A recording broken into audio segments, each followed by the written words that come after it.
تنكح المرأة لأربع لجمالها ولمالها ولحسبها ولدينها فاظفر بذات الدين او كما قال علیہ الصلوۃ والسلام۔ برادران اسلام اور قابل قدر شخصیات، معزز دوستوں اور بزرگوں، آج ہم اور آپ ایک نکاح کی تقریب میں شرکت کرنے کے لیے آئے ہیں۔ نکاح یہ امت محمدیہ ہی کے لیے نہیں بلکہ تمام امتوں کے اندر انبیاء علیہم السلام کی سنت شمار کی جاتی تھی،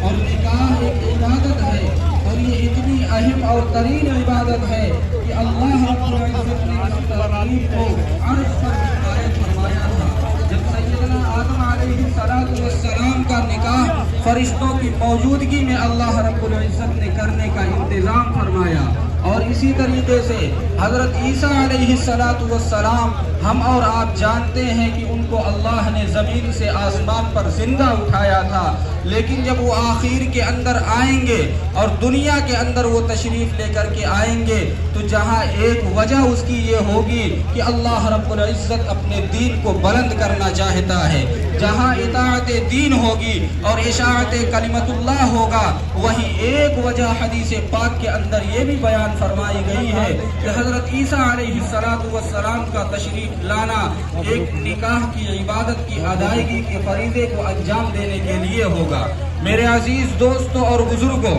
ہم اور آپ نکاح کو اہم سمجھیں اور اس کو اہم عبادت سمجھیں۔ اللہ کے رسول صلی اللہ علیہ وسلم نے اس نکاح کو عبادت کہا ہے، اور حدیث پاک کے اندر اللہ کے رسول صلی اللہ علیہ وسلم کیا ارشاد فرماتے ہیں کہ نکاح 4 وجوہات کی بنا پر کیا جاتا ہے۔ کچھ لوگ نکاح کرتے ہیں مال اور دولت کی بنیاد پر۔ ایک مرتبہ حضرت ابو ہریرہ رضی اللہ تعالی عنہ جناب نبی کریم صلی اللہ علیہ وسلم کے صحابی آپ کی خدمت میں حاضر ہوئے اور آ کر کے یہ فرمایا کہ یا رسول اللہ صلی اللہ علیہ وسلم، مجھے آپ یہ حکم فرما دیجئے اور مجھے یہ طریقہ بتلا دیجئے کہ میں نکاح کس طریقے سے کروں اور کس بنیاد پر میں نکاح کروں۔ تو تاجدار مدینہ جناب محمد الرسول اللہ صلی اللہ علیہ وسلم نے فرمایا کہ نکاح کو 4 وجوہات کی بنا پر کیا جاتا ہے۔ ایک نکاح تو وہ ہوتا ہے، فرمایا کہ تنکح المرأة لأربع، 4 وجوہات کی بنا پر نکاح کیا جاتا ہے۔ لجمالها، کبھی نکاح کیا جاتا ہے مال اور دولت کی بنیاد پر کیا جاتا ہے۔ آگے فرمایا ولمالها، کبھی نکاح کیا جاتا ہے حسن و جمال کی بنیاد پر کیا جاتا ہے۔ جب فرمایا کہ ولمالها تو مال کی بنیاد پر نکاح کیا جاتا ہے، اور آگے بڑھ کر کے اللہ کے رسول صلی اللہ علیہ وسلم نے فرمایا کہ ولحسبها، کبھی نکاح کیا جاتا ہے حسب اور نسب کی بنیاد پر کہ میری جو بیوی بننے والی ہے، میرے بچے کی جو ماں بننے والی ہے، میری آئندہ نسل کی جو حفاظت کرنے والی ہے، وہ عورت اچھے خاندان سے تعلق رکھنے والی ہے، وہ عورت اچھے خاندان کی جاننے والی ہے۔ میرے عزیز دوستوں اور بزرگوں، اللہ کے رسول نے فرمایا کہ کبھی حسب اور نسب کی بنیاد پر بھی نکاح کیا جاتا ہے، اور آگے ارشاد فرمایا وَلِدِينِهَا، کبھی نکاح کیا جاتا ہے دین کی بنیاد پر۔ یہ دیکھا جاتا ہے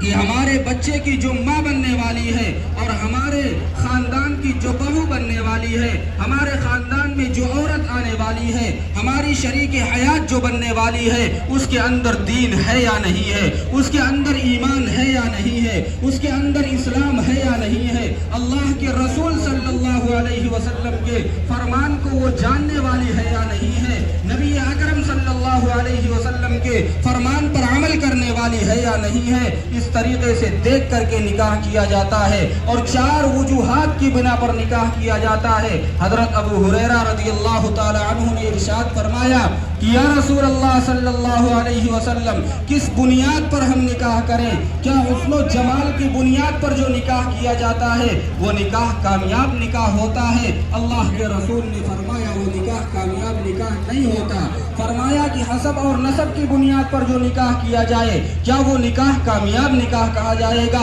اللہ کے رسول صلی اللہ علیہ وسلم نے فرمایا وہ نکاح کامیاب نکاح اور برکت والا نکاح نہیں کہا جائے گا۔ فرمایا کہ حسب اور نسب کی بنیاد پر جو نکاح کیا جاتا ہے کیا وہ نکاح کامیاب نکاح اور برکت والا نکاح ہوتا ہے؟ اللہ کے رسول نے فرمایا وہ نکاح بھی کامیاب اور برکت والا نکاح نہیں ہے۔ اللہ کے رسول صلی اللہ علیہ وسلم سے حضرت ابو ہریرہ رضی اللہ تعالی عنہ نے آخر میں فرمایا کہ جو دین کی بنیاد پر نکاح کیا جاتا ہے، جس میں یہ دیکھا جاتا ہے کہ ہمارے بچے کی جو ماں بننے والی ہے، ہمارے خاندان کی جو بہو بننے والی ہے، ہمارے خاندان میں جو عورت آنے والی ہے، ہماری زندگی کے اندر جو عورت بسنے والی ہے، اس کے اندر اللہ کے رسول کا فرمان ہے یا نہیں ہے، یا اس کے اندر دین کی کچھ حیثیت ہے یا نہیں ہے، یا اس کے اندر اللہ کی